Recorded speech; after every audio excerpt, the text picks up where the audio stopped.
basically, as you know, I'm a multi-millionaire, and as a result of that, I've taken early retirement, and basically, I understand if you say no. Okay. I wondered if you wanted to quit your job and travel the world with me for the rest of your life, living in 5-star hotels and just doing whatever we wanted and having loads of fun. I understand if it's not for you. Why aren't you saying anything?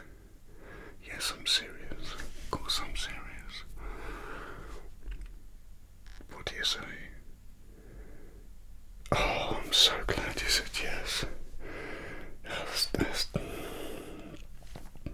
I don't know why I was worried you were going to say no. I don't know. I just didn't want, wasn't sure if that life was for everyone. Maybe, you might want to stay in one place or something. You do. Oh, I'm so pleased you want to come with me. Okay, first things first, we're going to start by touring capital cities, okay? Now, obviously we're in England at the moment, so it makes sense that we start with London. Okay, so I've already thought of some of the cool things that we can do.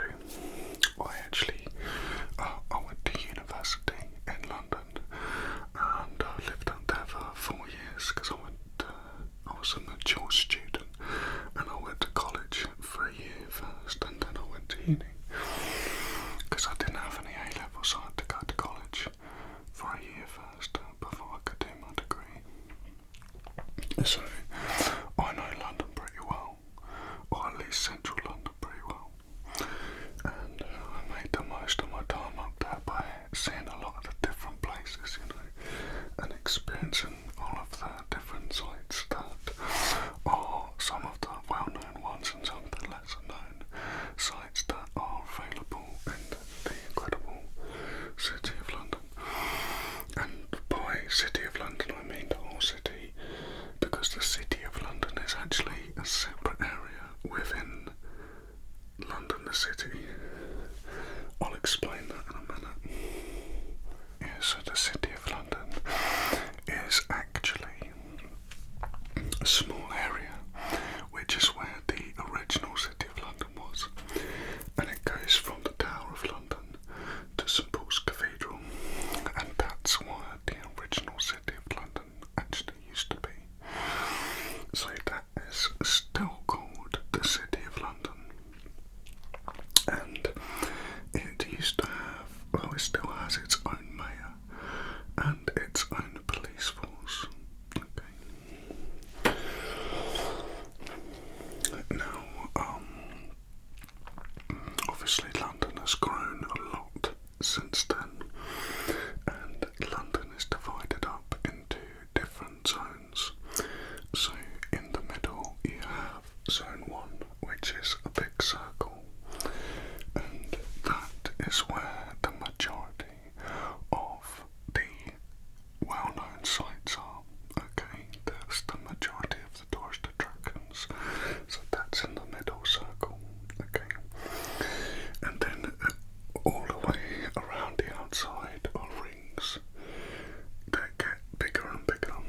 So you've got Zone 2, Zone 3, Zone 4, Zone 5, etc. Okay, so we're going to be staying in Zone 1 in the middle, which is where the majority of different things are happening, and there are some cool things in the other zones as well, but we'll be spending most of our time in Zone 1. Okay, so I think we should spend at least a month in London, because don't forget we're going to be doing this for the rest of our lives, so we can spend time in each place and indeed come back to different places. We can do what we want. The world is our oyster. So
is just below Mayfair, and in order to get to, which is next to Hyde Park as well, this side is Hyde Park and the bottom is Green Park, and we're going to be here, so we're going to kind of cut across behind Buckingham Palace, and we're going to go to South Kensington.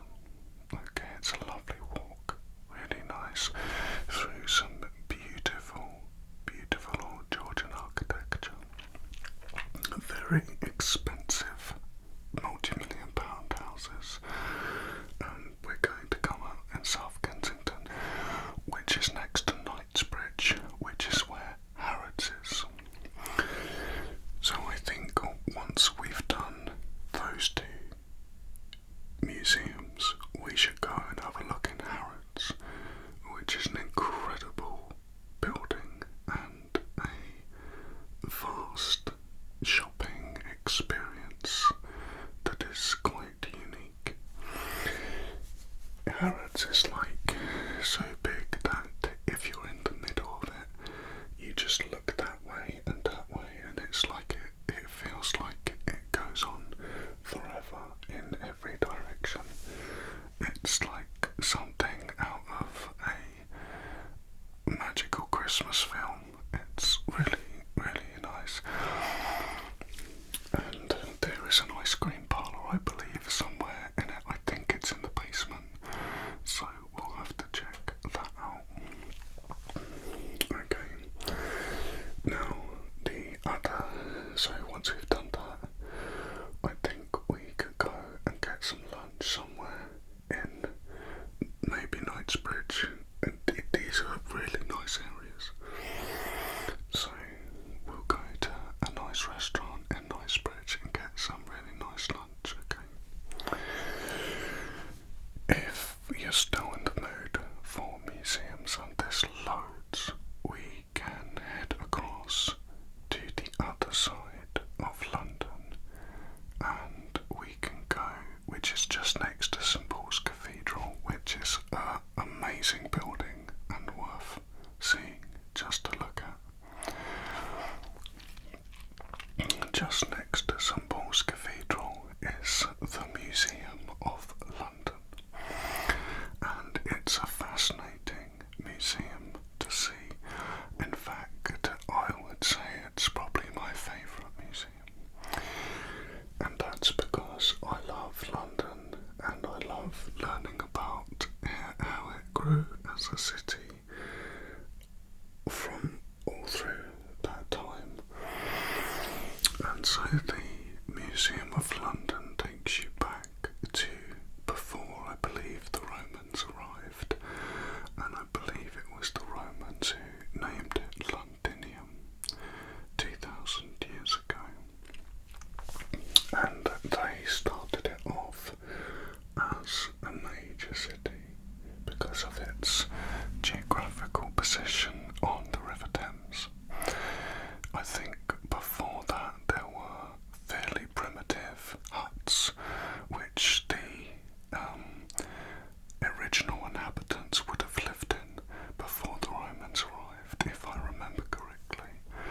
But I believe it was the Romans who started it off as a significant trading port city.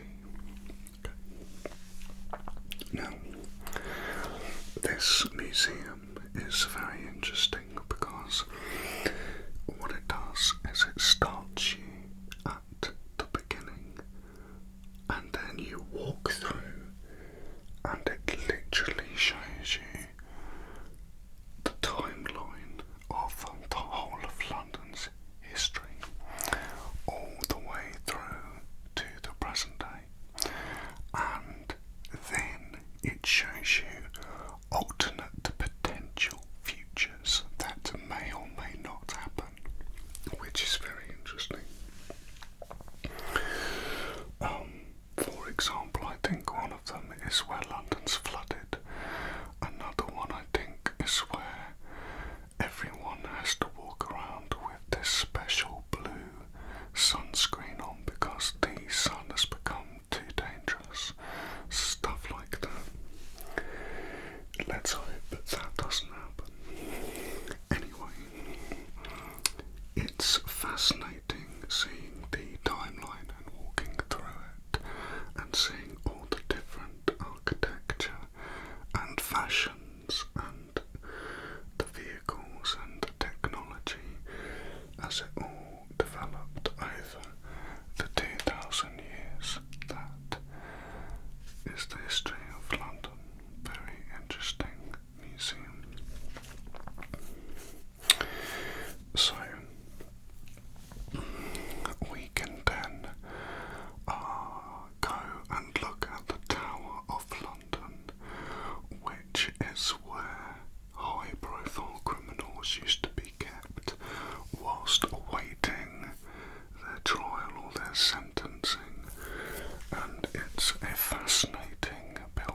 at some point we will probably have to go into a pub to rest, and there are pubs literally everywhere in London, and to be honest, in England in general, there are pubs everywhere in the UK.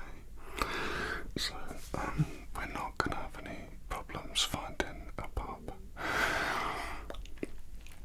Now, either the next day or that evening, depending on how tired we are,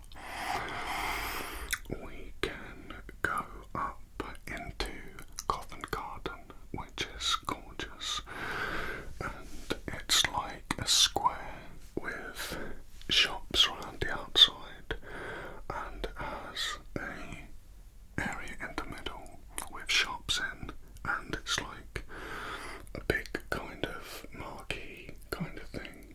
I think it's a building, but it's like slanted roofs, if I remember correctly, and it's just very magical, and there's a lot of history, and you can get some really nice food there, and they have like street performers and stuff, and then we can walk back through to Leicester Square, which is where they have the cinema premieres that you see in London, and that's got a lot of stuff going on, and a lot of, it's very lively, and lots of things, and going out there, or going out for a night out there in that area is a lot of fun, because the way London's laid out is it's all like winding roads, and everything like just blends into each other, and it's like, should we go that way, that way, that way? It's like all over the place. You can get lost in the kind of magic and mystery of it. You can walk down like a 400-year-old alleyway and come out into a little courtyard, and there'll be a little restaurant there, and go up a set of stairs, and then into a plaza, and then down another set of stairs, and through a little tunnel, and out into something else, and it's just, it's so much hidden stuff in London that you won't see if you just stick to the tourist bits, and that's why I spent so much time exploring, because I wanted to see all the hidden things that were there as well. In the evening, we can go to Shaftesbury Avenue, which is just next to all of that, and that has a lot of theatres, so we can go and see lots of different musicals if you like that kind of thing. Zone 1 is funny because in a way it's quite small, not small, but it's small enough to walk around in like a day, which makes it perfect because you don't have to rely on taxis and the underground. If you just are willing to walk a little bit, it's all there in one central place.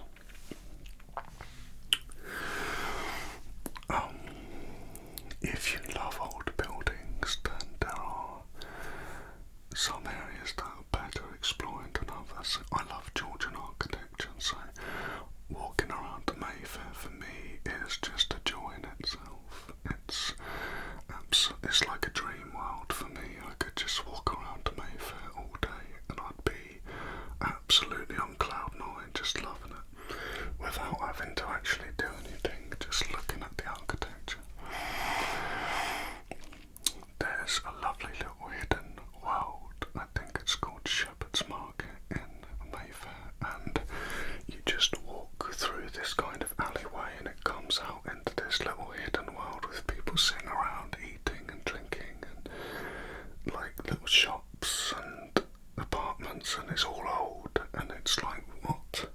Where did this come from? I think it's Chancery Lane as well. There's another place like that where I just was walking along and I looked and I saw this really old doorway, and it was open and it was public, and I walked through it, and there were like these cavern, like ceiling, like a curved ceiling, okay, but like meeting in the middle, and it was all stone, and I was like, whoa, and it had pillars everywhere. It was like something out of Assassin's Creed, and I was walking through it, and I was like, what is this? And the next thing, I come out into this massive square with all these gorgeous Georgian buildings around it, and this big park in the middle, and it was completely hidden from the rest of London. I was like, what? It's the sort of place that you would miss if you didn't try and find it, you know. Sometimes it helps in London if you're walking down the street to look and think, what's behind those buildings? What's behind those buildings? And have a look on Google Maps and see, because there's little hidden places everywhere. They're just, because it's just like a maze. It's not like set out in a, you know, it's like just everywhere.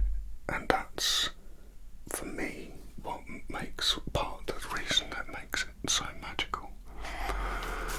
It's much more built for walking, because obviously when London streets were mapped out, it was mapped out mainly for walking purposes, and you know, cars were in the distant future, but even horses and carts were probably for the wealthy.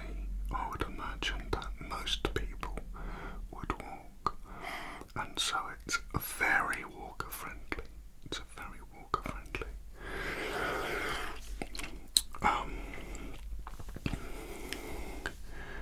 Hyde Park is the biggest park. It's a bit like our version of Central Park. It's not the same as Central Park, but it is a big park. It's probably not as big as Central Park, which I've been to, and it's incredible.